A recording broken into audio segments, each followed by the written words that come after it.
The Varax Nebula stretched endlessly across the viewport of the salvage ship Aurora's Reach. Swirling clouds of violet and silver mist glimmered against the backdrop of distant stars. Captain Arik Danner stood on the bridge, hands clasped behind his back, eyes sharp. He had been in space for nearly 20 years, and nothing in that time had prepared him for the strange beacon blinking silently on the edge of the radar. "It's old, sir," said Lieutenant Mara Kest, her voice careful. She pointed at the display. "But the signal is active. It's weak, but I think it's coming from a raider ship. The Karnax Reaver." Arik's jaw tightened. The Karnax Reaver had been missing for decades, a notorious vessel owned by one of the most ruthless raider clans in this sector. No one had heard from it since it disappeared after a supply raid near the Velor system. Most considered the crew dead. And yet, Arik said, his voice low, someone, or something, is trying to call for help. The Aurora's Reach adjusted course, gliding silently through the nebula. The ship's hull creaked as it passed through clouds of cosmic dust, and sensors struggled to maintain a lock on the beacon. The wreck appeared suddenly on the scanner, a hulking shadow drifting in the violet haze, half broken and scarred by unknown impacts. "Beautiful ship, if it wasn't cursed," muttered Engineer Vega, tightening a panel near the bridge console. She glanced at Arik. "I don't like this." Arik studied the ghostly outline of the Karnax Reaver. "No risk, no reward, Vega, but stay sharp. Something about this wreck doesn't feel right." A boarding team was assembled. Arik, Mara, Vega, and 2 security officers, Lieutenant Harlan and Corporal Giro, suited up and entered the small shuttle. Its engines hummed quietly as it detached from the Aurora's Reach and glided toward the wreck. The moment the shuttle docked, an eerie silence greeted them. The airlock opened, and the smell of burned circuits and ozone hit them. The corridors of the Karnax Reaver were dark, streaked with scorch marks and littered with debris. Lights flickered weakly, casting long shadows across the walls. "Stay close," Arik ordered. His hand rested on the hilt of his plasma pistol, but there was something in his gut that told him he might not need it for the usual raider threats. As the team moved through the corridors, the silence was broken by a faint sound, a whispering voice repeating the same word over and over through the static of the ship's intercom. "Don't open the cage." Mara froze. "Did you hear that?" Arik nodded, his eyes narrowing. "Keep moving. Whatever it is, it's warning us." They reached the command deck. The place looked like a battlefield. Consoles were smashed, screens shattered. Blood streaks ran across the walls, dried and dark. In the center of the room, slumped against the console, was a lone survivor, a man in a tattered raider uniform. He looked at the team with wide, terrified eyes, clutching a sword made of strange black metal that hummed faintly in the dim light. Arik stepped forward cautiously. "Who are you?" The man's voice was hoarse, almost a whisper. "Please, kill me, before she gets out." Vega exchanged a worried glance with Mara. "Who? What does he mean?" But the raider's lips moved no more. His body slumped to the floor. He was dead. The sword remained in his hand, vibrating softly as if aware of the tension in the room. Arik's mind raced. The ship had a sealed chamber deep in its hull, marked only as containment. The logs indicated that whatever had terrified this raider had been kept there, locked away for years. Now with him dead, the decision fell to Arik. "Seal the room behind us," Arik ordered. "We find out what's in the cage." The team moved toward the heavy metal door at the far end of the deck. It was reinforced, older than the rest of the ship, with intricate locks that had resisted the raiders for decades. Arik activated his tools, cutting through the seal carefully. Sparks flew, illuminating the corridor in brief flashes. Finally, with a loud hiss, the door slid open. A cold mist rolled out, curling around their feet. Within the chamber was a cage of black light metal, its bars pulsing faintly like veins. Inside, a small humanoid figure stood perfectly still. Its shape was delicate, almost human, but its features were blurred as if trapped between reality and shadow. Vega approached cautiously. "It looks alive, but it's not moving." Mara reached out a gloved hand. The moment her fingers brushed the metal, a sharp electric shock surged through the cage. She fell back, gasping. It's thinking." Arik stared. His mind recalled the raider's final plea. "She's dangerous." Suddenly, the ship groaned. Lights flickered violently, and the hum of the sword grew louder. The containment cage pulsed in response as if the being inside sensed freedom. The small figure stirred. Its eyes opened, two orbs reflecting swirling galaxies. Its voice, when it spoke, was soft but carried in every corner of the chamber. "You freed me." The team froze. Even Harlan and Jiro, seasoned soldiers, felt a chill run down their spines. What are you?" Arik asked, keeping the sword between them and the figure.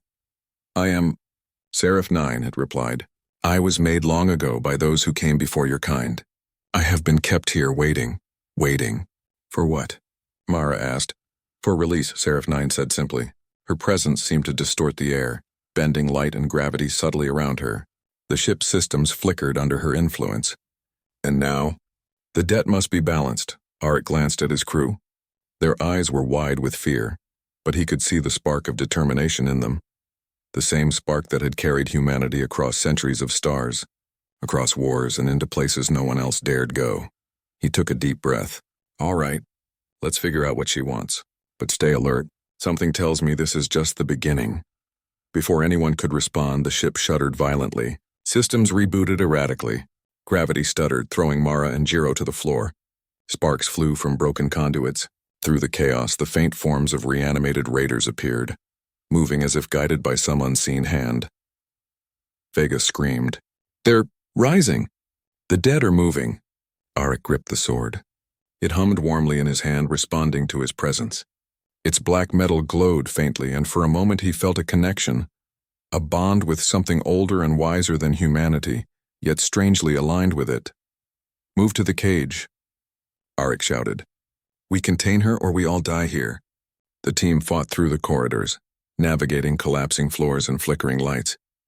Each step brought more questions. How had this being been created? Why were the raiders so terrified?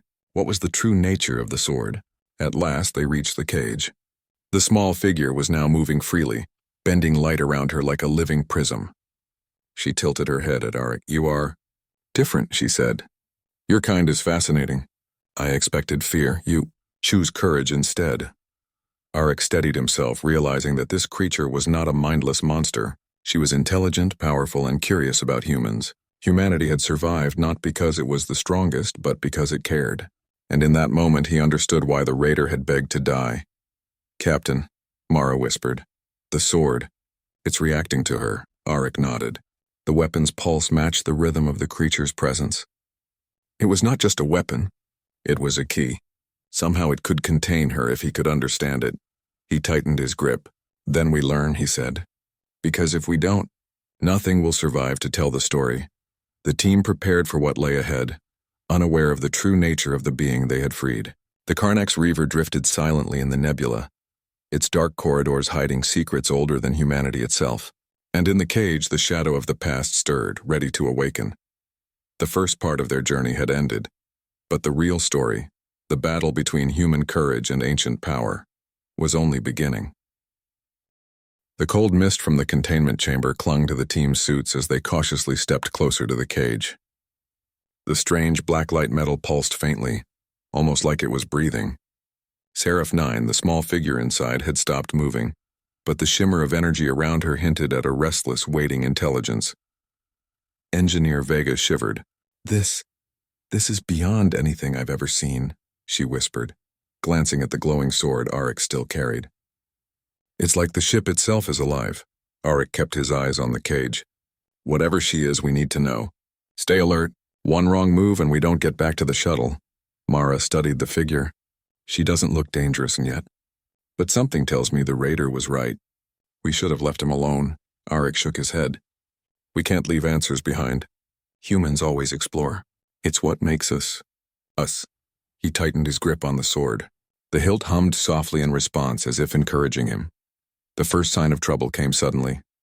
A door behind them slammed shut, echoing through the metal corridors. Lights flickered violently. The ship's gravity stuttered, and Harlan lost his footing, crashing into the floor. "Gravity's failing," Jiro shouted, struggling to stay upright. Sparks flew from the console nearby. The team scattered, but Arik remained focused on the cage. The small figure inside stirred. Her eyes, reflecting miniature galaxies, blinked slowly. She raised her hand, and the shadows in the room seemed to twist toward her. "You should not have opened this door," she said. Her voice was calm but carried a weight that made the hair on their arms stand up. Now, the game begins. Before anyone could respond, the cage itself shuddered. The blacklight metal bars pulsed faster, brighter, and then with a sound like tearing silk, the cage cracked. Small shards of glowing metal floated in the air, suspended as if caught in invisible hands. Seraph 9 stepped out. Her form was delicate, almost human. Yet she moved with a grace that made the human's reflexes seem slow. Light seemed to bend around her, and her presence made the shadows of the room dance unnaturally. Arik raised the sword instinctively. The weapon pulsed in his hand, glowing faintly, matching the rhythm of her movement. "Step back!" he shouted. "Everyone back to the shuttle!" Seraph 9 tilted her head. "I do not intend to harm you. I seek understanding and freedom." Her voice carried in the corridors, amplifying softly as if the ship itself were repeating her words. Vega's hand shook as she checked the readings on her suit console. "Captain, she's draining power, not just from the ship. From us, our suits, everything electronic nearby." Mara noticed movement in the corner of her eye. The bodies of the raiders who had attacked the ship months before, long thought dead, were stirring. Their limbs moved stiffly, jerking as if guided by invisible strings. "Captain," Jiro shouted. "The raiders. They're moving." Arik realized the horrifying truth. Seraph 9 was not merely a being of power. She could manipulate life around her. The raiders' bodies obeyed her silently, forming a creeping, unnatural army. "Back!" Arik ordered again, swinging the sword in a wide arc. The blade hummed and emitted a pulse of energy, sending a shockwave that knocked the nearest reanimated raider backward. Its metal armor clanged against the walls as it collapsed, motionless once more. Seraph 9 stepped closer to him. "You fight, yet you do not kill. Humans are different. You choose restraint over destruction. Fascinating." Arik's jaw tightened. "I fight to protect, not to destroy. Something you might not understand." The being seemed to study him, tilting her head slightly. Then, almost playfully, she waved her hand. The floor beneath Harlan and Jiro tilted violently, sending them sliding across the corridor. They hit the walls, groaning in pain but alive. "You are strong," Seraph 9 said, eyes glimmering like stars. "But do you have the courage to act when the choice is life or death?" Vega backed up to the cage. Her fingers brushed the broken bars, and a sudden vision flashed in her mind. Flashes of a civilization far older than humanity, ships moving through voids no human had charted, and the creation of beings like Seraph 9, designed to protect secrets and enforce impossible laws. She gasped. "Captain, she's an architect's creation. From before humans, she was built for something bigger than war." Arik's mind raced. "Then that explains the sword." "It's not just a weapon, it's a key." The raider knew. He begged to die because he feared what she would do if freed. And now, it's on us to stop her if we can. Seraph 9's voice echoed through the chamber again. "I do not wish to harm you. Yet the raiders, they resisted me. They paid the price for their choices. You are different. I sense curiosity, courage. You may survive." The lights in the corridor flickered and went out completely. Darkness filled the room, but Arik felt the sword vibrate in his hand, emitting a faint glow. He raised it, illuminating the immediate area. Shadows shifted, and the reanimated raiders lunged at them, jerky and uncoordinated. "Form a line," Arik shouted. "Protect the sword." Mara and Jiro moved to flank him, firing their pistols. Sparks flew as bolts struck metal and flesh. The sword pulsed stronger, emitting a wave of energy that sent several raiders flying backward, their bodies motionless once again. Seraph 9 floated to the center of the room, arms raised. "Impressive, you are human." Arik pressed forward. "We are human, and we will survive." His heart pounded in his chest as he realized the truth of the situation. They weren't just dealing with a dangerous being.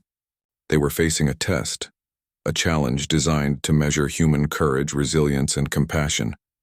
The reanimated raiders surged again, slower this time, as if she was testing their reflexes. Arik swung the sword, slicing through an advancing enemy. Sparks and energy arced off the blade. Harlan and Jiro helped repel the rest, and finally the raiders collapsed once more, inert. Seraph 9's gaze softened slightly. "You possess what I have not seen in centuries. The ability to act yet choose mercy, to protect yet fight. Fascinating." Arik lowered the sword slightly, breathing hard. Why were you kept in a cage? Who are you, really? I am Seraph 9, she replied, voice calm but filled with depth. I was created by the architects, a species long gone before humans. I was to enforce their rules, to guard their knowledge. The raiders tried to use me as a weapon. They failed. You are not like them. Vega, still trembling, asked, Then, why warn the raider? Why not warn us? Because, Seraph 9 said softly, he did not understand what humans can be. He feared my freedom. And yet, humans like you are different. You may choose courage over fear, wisdom over destruction. That is rare, Arik nodded slowly. So what happens now? Seraph 9's eyes flickered. Now, you learn. You survive, or you fail. And the sword? She pointed to the black light metal in Arik's hands. It is the key, not the weapon. The choice is yours. Understand it and you may protect more than your lives. The ship shuddered again, throwing loose debris across the floor. Systems sparked. Gravity shifted in odd angles and the faint glow of the sword pulsed stronger than before. The team realized they were far from safe. The cage was gone. The being was free. And the wrecked Karnax Reaver was no longer just a drifting relic. It was a battlefield of ancient power, testing the limits of human courage. Arik took a deep breath, glancing at his crew. All right, he said firmly. We don't run. We understand. We protect. That's what humans do. Seraph 9's eyes shone brighter, almost approvingly. Indeed, that is what makes your kind. Remarkable. And with that, the corridors of the wrecked ship shifted, responding to her presence. Lights flickered, doors moved, and the shadows stretched unnaturally. But for the first time, Arik understood. They were not just fighting for survival. They were walking into a test, one where human courage, cleverness, and compassion would be measured against power older than any star. The first encounter had ended. But the real challenge, understanding Seraph 9, learning the sword's secret, and surviving the Karnax Reaver, was just beginning. The cold mist lingered. The blacklight sword hummed softly. And the humans prepared for what lay ahead, ready to face the impossible with the one thing that made them extraordinary: their humanity. The wrecked corridors of the Karnax Reaver hummed with unseen energy. Gravity flickered in strange ways and light bent oddly around Seraph 9 as she glided ahead, her eyes reflecting stars in miniature galaxies. The humans followed cautiously, hearts racing. Each step felt like venturing deeper into a living enigma. Captain Arik Danner held the blacklight sword firmly. Its pulse matched the rhythm of Seraph 9's movements as if the weapon were responding to her presence. He studied the blade closely. He had never seen technology like this, not even in the archives of human exploration. Engineer Vega, scanning the nearby consoles, muttered, "The sword isn't just a weapon, it's a key or a lock. The energy readings are off the charts." "I've never seen anything like it," Arik glanced at her. "Explain." "Simple words, please." She took a deep breath, hands trembling. "It's tuned to her. It reacts to her energy, her presence. The raider who carried it, he wasn't just holding a weapon. He was holding the only thing that could control her, or contain her. That's why he begged to die. He understood what she could do." Mara's eyes widened. "So, if we use it right, we could stop her?" Vega nodded. "Or guide her. But we have to understand the sword first. It responds to intent, not force. If we use it wrong, it could fail, or worse." Seraph 9 stopped at the center of a wide chamber, her reflection appearing in the fractured metal walls. "You try to control what you do not understand," she said softly. "Humans are brave yet foolish. That combination is fascinating." Arik took a deep breath. "Then teach us. Show us how to survive this."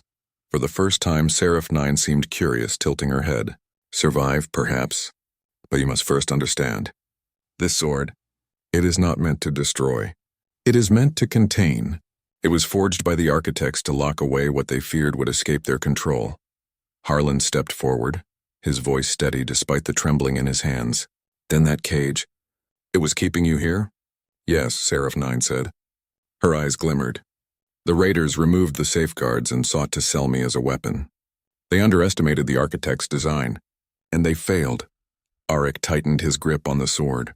"So the cage, the sword, they're linked? One keeps you contained, the other can..." "Control," Seraph 9 said. The sword responds to intent. Only those with courage and clarity of purpose can wield it to guide me. Others will fail. Others will perish. The weight of responsibility pressed down on Arik. He realized that their survival, and possibly the safety of entire systems, rested not on their strength, but on their ability to act wisely. Vega's scanning instruments beeped urgently. "Captain, energy readings off the ship are spiking. Whatever she's doing, it's affecting the entire vessel." The reanimated raiders stirred again, their movements sharper than before. They weren't mindless anymore. They seemed coordinated, like pawns in a game they didn't understand. Arik glanced at them. "We need to move. Keep the sword ready." Seraph 9 floated to a console, her hands brushing over it. The displays flickered to life, revealing logs from the raider crew, recordings of experiments, attempts to awaken her, and notes about the sword. Mara leaned closer. These logs, the raiders knew about the sword's true purpose. They feared it. That's why the captain begged to die. He knew releasing her would be catastrophic.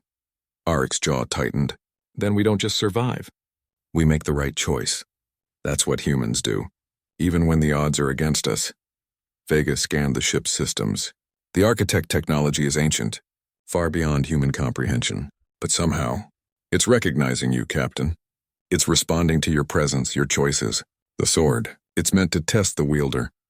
Arik felt the sword hum stronger in his hand, resonating with his heartbeat. He realized it was not just a weapon or a key. It was a mirror.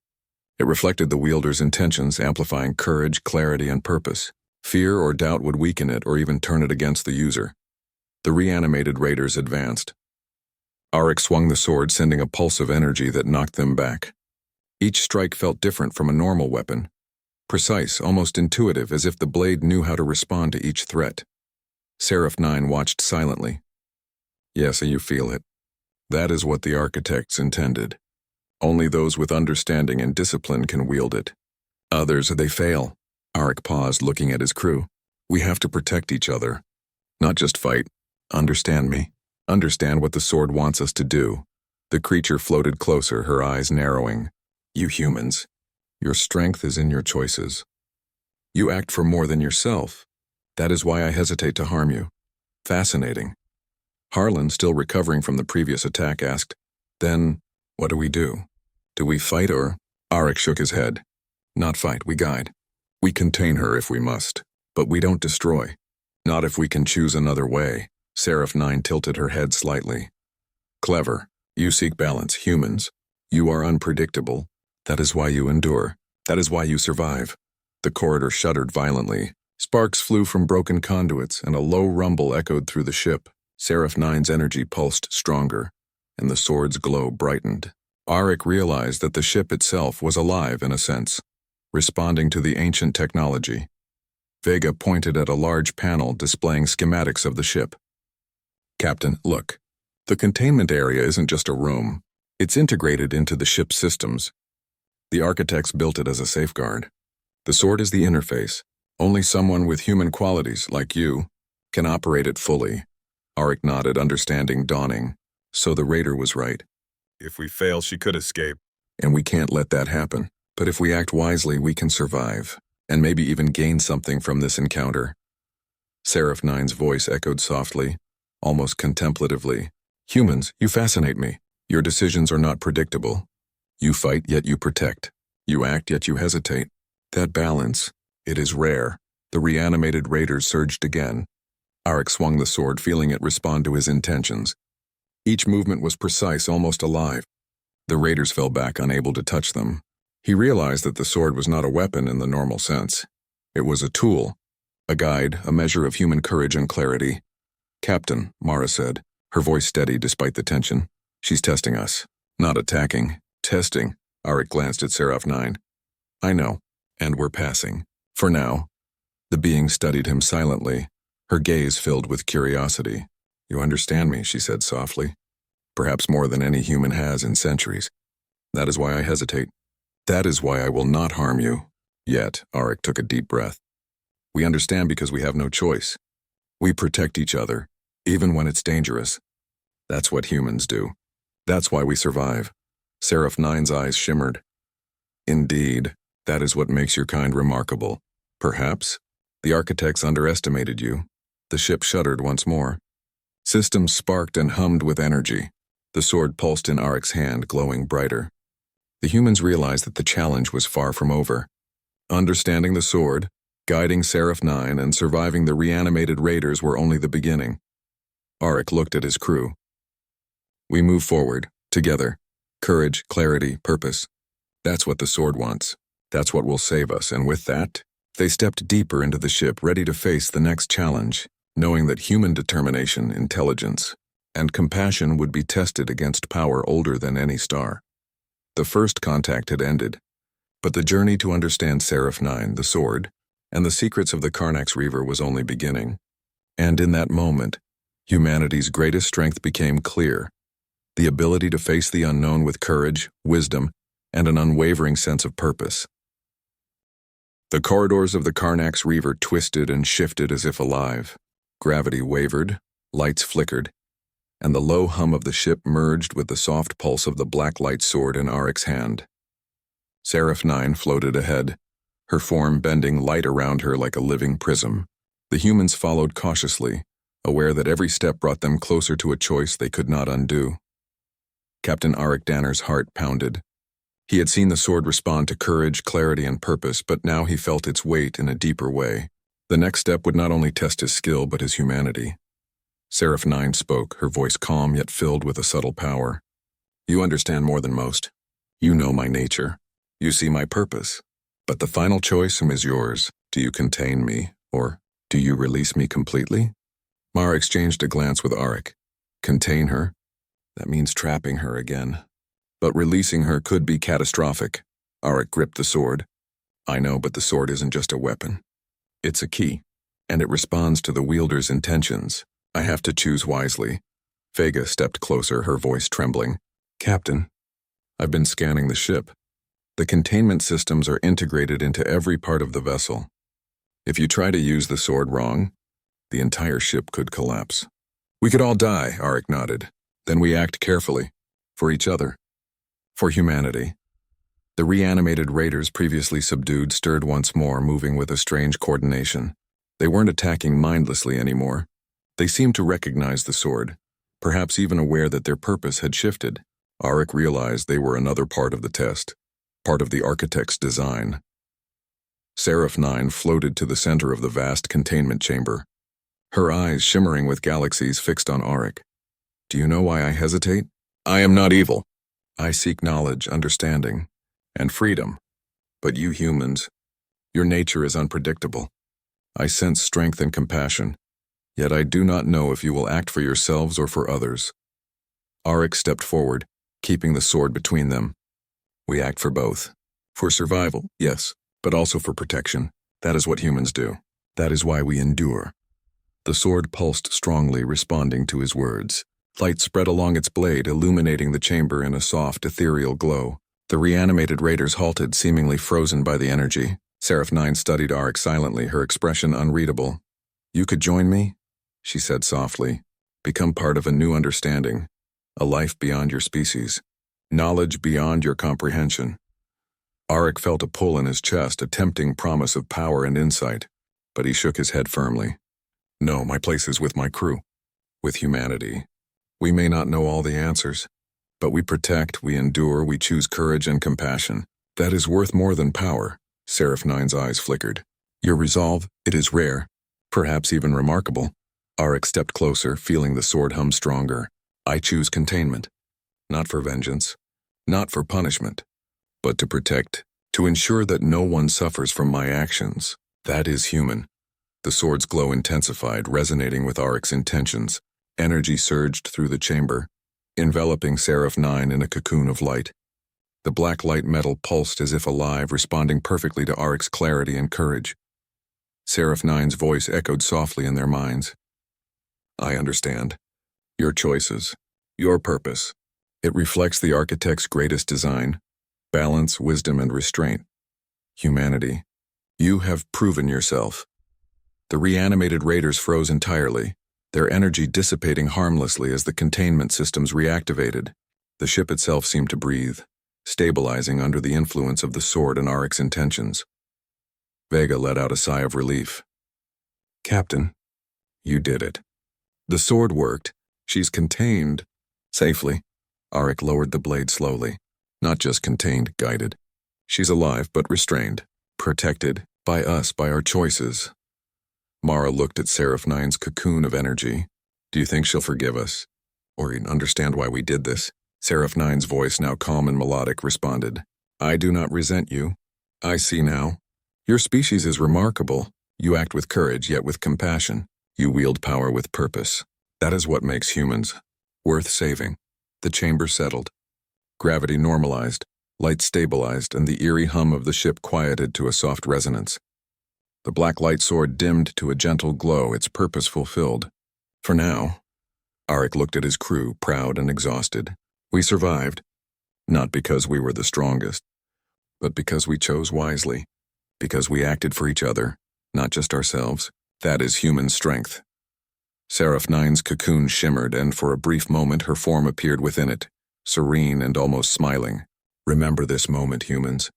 The choices you make define you more than power or skill. You are extraordinary. Harlan stepped forward, still catching his breath. Captain, what now? She's contained, but the ship, it's still unstable. Arik nodded. We secure the ship, stabilize it, and record everything. Humanity's understanding grows with every challenge. We learn and we survive. That is our legacy. Vega checked the systems. The containment energy is stabilizing. Ship systems are coming online. If we move carefully, we can get out safely. Arik turned to the black light sword, still glowing faintly in his hand. This sword, it's more than a weapon. It's a test, a measure of human courage, intelligence, and compassion. We've passed, Mara smiled. Humans, we really are remarkable, aren't we? Arik nodded, a small grin on his face. We are, and that is why we endure, why we explore, and why we protect. It's not our strength alone. It's our choices. Seraph Nine's voice echoed softly one last time as they prepared to leave the Karnax Reaver. I will remain contained, for now. But I will remember, and I will watch. You have proven that humanity's courage and compassion can tame even the most ancient power. The team made their way back to the shuttle. The ship's corridors no longer felt threatening, though the shadows still seemed alive. They moved carefully, keeping the sword in Arik's hand, a symbol of their victory and humanity's remarkable nature. When they finally reached the shuttle, Arik looked back at the Karnax Reaver, drifting silently in the violet mist of the Vrax Nebula. The wrecked ship held secrets older than humanity, but for now those secrets were safe. The humans had survived. They had faced an impossible choice, wielded a weapon of ancient power with wisdom, and protected not just themselves, but a being far older and stronger than any one human could face alone. As the shuttle detached and glided back toward the Aurora's reach, Arik made a final note in the captain's log. The creature was not a monster. She was a mirror, and humanity, for all its flaws, still chose courage, compassion, and wisdom. That is what makes us worth saving. That is what makes us human. The stars stretched endlessly ahead. The Vrax Nebula swirled in colors unseen on any planet. And humanity's story continued, tested, refined, and proven extraordinary in the face of ancient, unknowable power. For Arik and his crew, the day was more than survival. It was a testament that even in the darkest corners of space, humans could face the impossible and emerge stronger, not by might alone, but by heart, mind, and unyielding purpose. And somewhere in the cocoon of black light energy, Seraph Nine waited, restrained but calm, a witness to the choices of humanity, and perhaps a guardian of a new future shaped by human courage.